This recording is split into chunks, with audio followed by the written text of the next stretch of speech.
Hello, Cascade Covenant. This is Pastor Dan with your Midweek Minute. Actually, it's going to be Pastor Tim with your Midweek Minute, and that's because I heard him share a story that happened to him at home with his daughter, Immy, and I thought, wow, you've got to share that.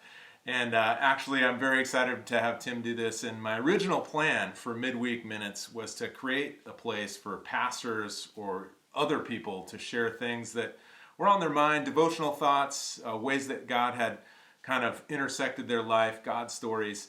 And so I'm really excited to have him share that this week and looking forward to doing more of this in the future. So that's all from me this week. Enjoy the Midweek Minute here with Pastor Tim.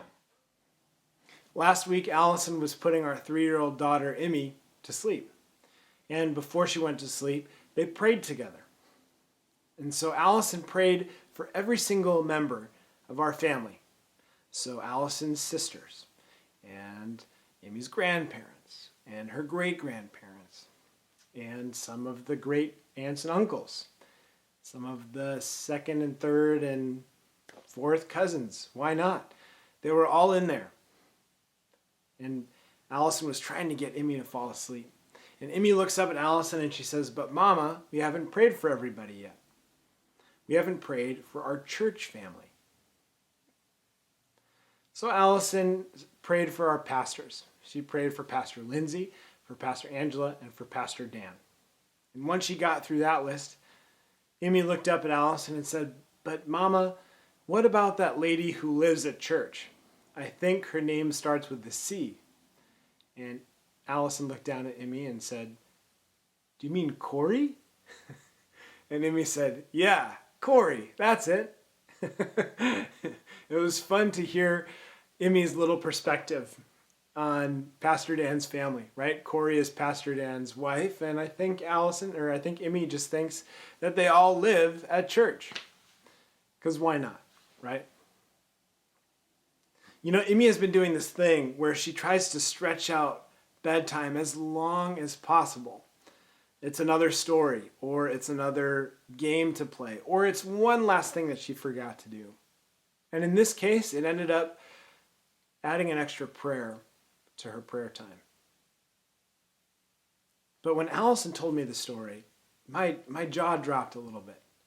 Because we don't use the phrase church family very often.